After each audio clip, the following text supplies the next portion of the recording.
40,000 குடும்பம் வறுமையில் தான் இருக்குது. அப்போ இந்த 40,000 குடும்பம் மட்டும் இல்லை, அந்த 50,000 குடும்பத்துக்கு ஒரு குரலா, அதாவது தவறு நடக்கும்போது அதை கேட்குற குரலை என்னை வந்து சட்டமன்ற உறுப்பினர் என்னை வந்து கொடுத்துருக்காங்க. அந்த பணிகளை நான் தொடர்ந்து செய்கிறனால இதில் தாழ்ப்புணர்ச்சி, ஏன்னா தொடர்ந்து என் மேலே ஒரு அரசியல் தாழ்ப்புணர்ச்சியில் நீங்கள் பார்த்துருப்பீங்க. அதிகமாக தூத்துக்குடியிலே அதிகமாக விமர்சனத்துக்கு உள்ளாக்கப்பட்டது நான் தான். திரும்ப உண்மைக்கு முறகா, ஏன்னா இன்றைக்கி 7.5 கோடி மக்கள் இருக்காங்க.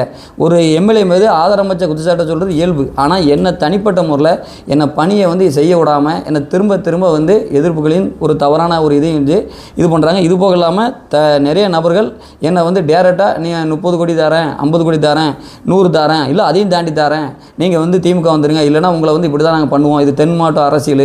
கிட்டத்தட்ட தமிழ்நாட்டுக்குள்ளே 100 பணக்காரங்க இருக்காங்கன்னா அதில் 60% திருநெல்வேலி மாவட்டம் தூத்துக்குடி மாவட்டம் தான் இருக்காங்க. அதனால தென் மாவட்ட அரசியலில் நீங்கள் வந்து கீழேருந்து ஒரு ஏழ்மையிலேருந்து வந்துட்டீங்க. ஏன்னா நான் இப்போ நான் படுற பாடு இந்த ஏழ்மையிலேருந்து வந்ததுனால தான். இன்றைக்கி அடிமட்டத்துலேருந்து நான் ஒரு எம்எல்ஏ ஆனதுனால என்னை வச்சு என்னென்ன பண்ணணுமோ அவ்வளோ கஷ்டத்தை உண்டாக்குறாங்க. அதாவது ஒரு நபர் மேலே ஒரு குற்றச்சாட்டு வைக்கணும்னா முறையான ஆவணம் வேணும். ஏன்னா அதை செஞ்சேன்னு சொல்கிறாங்க, இதை செஞ்சேன்னு சொல்கிறாங்க. இன்றைக்கும் என்னோட தனிப்பட்ட முயற்சியில் நான் வந்து இன்றைக்கி ஒரு 12 வருஷமாக நான் ஒரு சமூகலவராக என்னோட ஆக்டிவிட்டியை தான் நான் தொடர்ந்து மக்களுக்காக பணி செய்கிறேன். இன்றைக்கும் 250 பேருக்கு இல்லம் தேடி உணவு கொடுத்துட்ருக்கேன். இந்த தூத்துக்குடி மாவட்டத்தில் இல்லம் தேடி உணவு யாரும் கொடுக்கல, நான் கொடுத்துட்ருக்கேன். தேடி வாசலில் போய் கொடுத்துட்ருக்கேன். அதுபோக என் பதில் மனித நிலைக்கணும், எல்லாரும் சமம் என்ற ஒரு விஷயத்தை உருவாக்க பெட்டி கூலிங் பாக்ஸ் வண்டி, ஒரு நபர் இறந்தா இதை நான் வந்து தொடர்ந்து பண்ணிகிட்ருக்கேன். அதேமாதிரி என் பகுதியில் தண்ணி இல்லாத போது தண்ணியை 3 வண்டி கொடுத்து தண்ணியை நான் கொடுத்துட்ருக்கேன்.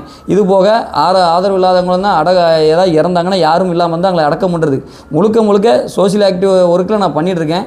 என்னோட முயற்சி நான் இங்கே வந்து நான் அரசியலில் ஒரு வளர்ச்சி அடைஞ்சிடக்கூடாது என்ற ஒரு கண்ணோட்டத்தில் இங்கே இருக்க திமுகவை சேர்ந்த ஏடிஎம்கே சேர்ந்த இதுக்கு முன்னாள் அமைச்சர்கள்லாம் எல்லாம் சேர்ந்துக்கிட்டு என்னை வந்து ஒன்று டிமாண்டுக்குள்ளவா, ஒன்று எங்கிட்ட பணம் வாங்கிட்டு எங்கள் கட்சிக்குள்ளே வா, இல்லைனா உன்னை வந்து டார்கெட் பண்ணி தேவையில்லாமல் நாங்களே எல்லாம் அதாவது மொத்தமாக சேர்ந்து அழிப்போம். ஏன்னா அதான் நடந்துகிட்ருக்கு. நீங்கள் இப்போ என்னை வந்து சோசியல் மீடியா நீங்கள் பார்த்தா தெரியும், முழுக்க குறிப்பிட்ட நபருக்கு மட்டும் திரும்ப என்னை பற்றி தவறான விஷயங்களை சொல்கிறாங்க. எதை சந்தை எந்த ஒரு ஆய்வு நான் செஞ்சாலும் அந்த ஆய்வை எதிர்மறையான விமர்சனங்களோ தப்பானதை கொண்டு போயிட்டுருக்காங்க. நான் எதுக்கும் அஞ்ச போகிறதில்ல. ஏன்னா எனக்கு தளபதி விஜய் அவர் சொன்னது தான், மக்களுக்கு சேவை செய்ய சொல்லியிருக்காங்க. நான் தொடர்ந்து முன்னு போகிறேன். என்னோட நோக்கமே ஒன்று தான், நல்லது செய்கிறது. அதனால தான் இங்கே தமிழ் வச்சுக்கிறது நான் பயணித்து இன்றைக்கி இந்த நல்லதை செஞ்சிட்ருக்கேன். இதில் வேறு 1,05,000 சம்பளம் வேறு எனக்கு தராங்க. நான் தொடர்ந்து என் மக்களுக்காக என்றைக்கும் உறுதுணையாக இருப்பேன். எந்த ஒரு விஷயத்துக்கும் பின்வாங்க மாட்டேன். அதேமாரி முழுக்க ஒவ்வொரு ஸ்கேம் இங்கே நிறைய இருக்குது. ஸ்ரீவைகுண்டம் தொகுதியை பொறுத்தவரை 80% விவசாயம். ஆனால் இங்கே உள்ள எந்த குளமுமே கிட்டத்தட்ட இருக்கிற 100 குளம் இருக்குன்னா 100ல் 80 குளமும் கரையும் தெரியாது, முடிவும் தெரியாது. முழுக்க வியாபார நோக்கத்தை மட்டும்தான் தவறான அரசியல் சூழ்ச்சிகளை பண்ணிகிட்டு இருக்காங்க. இதெல்லாம் நான் வந்து ஒவ்வொன்றா எல்லாத்தையும் எடுக்கிறனால இதன் மூலமாக இங்கே வந்து அந்த வியாபார பணம் சம்பாதிக்கின்ற நோக்கத்தில் இருக்க சில நபர்களோட முகத்திரையில் கிழிக்கப்படும். இந்த லஞ்சம் இல்லாத ஒரு ஸ்ரீவைகுண்டம் தொகுதியாக மாறும் என்ற நிலையை வந்து இவங்க பயந்து வந்து என்னை வந்து டார்கெட் பண்ணி இது பண்ணுறாங்க. நான் தொடர்ந்து அவங்க என்ன தான் எனக்கு இது பண்ணாலும் நான் தொடர்ந்து மக்கள் பணிக்கு இது பண்ணுவேன். அதேமாதிரி இந்த 30 கோடி கேட்ட விவரங்கள் அவங்க சம்மந்தப்பட்ட எல்லாமே என்கிட்ட வந்து ஆதார் இருக்குது.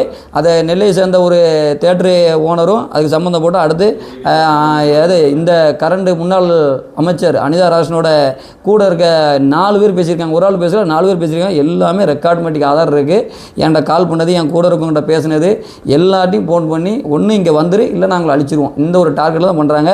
ஆனால் ஒரே ஒரு பிரச்சனை தான், நான் ஒரு அடிமட்டத்திலேருந்து ஒரு ஏழ்மை நிலையிலேருந்து இங்கே வந்ததுனால தான் என்ன இந்த டார்கெட் பண்ணுறாங்க. இதை வந்து கட்டாயம் நான் வந்து எதிர்கொள்வேன். ஏன்னா என்ன நடந்தாலும் சரி, நான் இந்த தொகுதியோட மண்ணின் மைந்தன். இந்த ஸ்ரீவைகுண்டம் தொகுதியில் நான் கஷ்டப்பட்டு ஒவ்வொரு காலங்களில் பல ஆஃபீஸுக்கு நான் குறைகளை மக்களுக்கான பணிகளை செய்ய நான் அலைஞ்சிருக்கேன். எந்த இது நடக்கலை. ஆனால் இன்றைக்கி ஒரு சட்டமன்ற உறுப்பினராக என்னோட பயணத்தை நான் வேகமாக செஞ்சு, ஏன்னா எனக்கு வேலை கிடையாது, பிரச்சனையே இந்த ஒன்று தான். இப்போ மற்ற எம்எல்ஏ இருக்காங்கன்னா ஒரு சில தனிப்பட்ட இது இருக்கும். நான் காலையில் 10 to நைட்டு 12 மணி வரையும் நான் தொடர்ந்து என்னோட மக்கள் பணி ஒவ்வொரு ஊராக போய்ட்டு நான் என்னோட பணிகளை செய்கிறேன். ஒவ்வொரு தெருவாக ஒவ்வொரு வீடாக போய்ட்டு அங்கே உள்ள பிரச்சனையை நான் வந்து கேட்குறேன். இதெல்லாம் பார்த்தோன்னா அரசியல் சால்பு சொல்லி இவனை வளர விட்டால் நமக்கு பெரிய இதாயிரும், இவன் எல்லா தவறையும் வெளியே கொண்டு வரேன் என்ற எதிர்ப்பில் என்னை வந்து, ஏன்னா மக்கள் ஆதரவு முழுக்க எனக்கு ஸ்ரீவைகுண்டத்தில் முழுமையாக இருக்கிறதுனால என்னை வந்து டார்கெட் பண்ணி இது பண்ணுறாங்க. இந்த நிலையை உடைச்சி நான் என் தொகுதியில் ஒரு நல்ல இந்த ஸ்ரீவைகுண்டத்தோட தூத்துக்குடி மாவட்டத்திலே ஒரு தனிப்பட்ட ஒரு தொகுதியாக வளர்ச்சியை வந்து மேம்படுத்துவேன். இது மட்டும் இல்லாமல் தமிழ்நாட்டிலே இது ஒரு பெஸ்ட்டாக ஒரு தொகுதியாக கொண்டு வரக்கான முயற்சிகளை நான் வந்து எடுப்பேன். என்னுடைய தலையை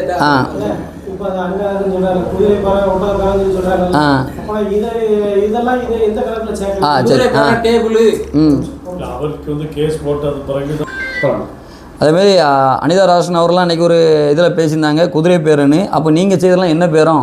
நீங்கள் வந்து வாய் முறையில் பொய்யா சொல்கிறீங்க, நான் எவிடன்ஸாக கொடுக்க முடியும்.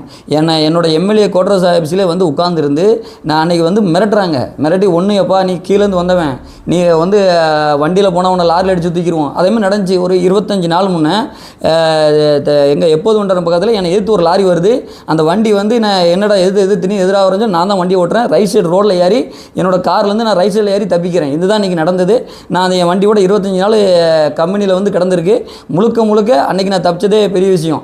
நான் யதார்த்தமாக நடந்துச்சா இல்லை எனக்கு சதியா, இது வந்து முழுக்க எனக்கு வந்து நிறையா ஒரு தவறுகளை, அதாவது இந்த மக்கள் குறைகளை கையில் எடுக்கிறனால நிறைய எதிர்ப்புகளை கொண்டு வாங்க.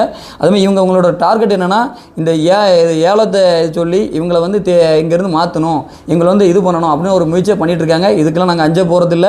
எப்போவுமே தமிழக விஜயகளோட தளபதி விஜயலோட இதில் பயணத்தில் இருந்து மக்களுக்கான சேவை பண்ணுவோம். இங்கே உள்ள அத்தனை விஷயத்தையும் முறையான தவறான விஷயத்தை பூரா வெளியெடுத்து முறையான விஷயங்களை முறைப்படி கொண்டு வர சொல்லுவோம். சம்மந்தப்பட்ட அதிகாரிகளை சொல்லி அதை வந்து யாருக்கும் இல்லாமல் ஒரு மக்கள் சேவையாக உருவாக்குறதுக்கு முயற்சி பண்ணுவோம்.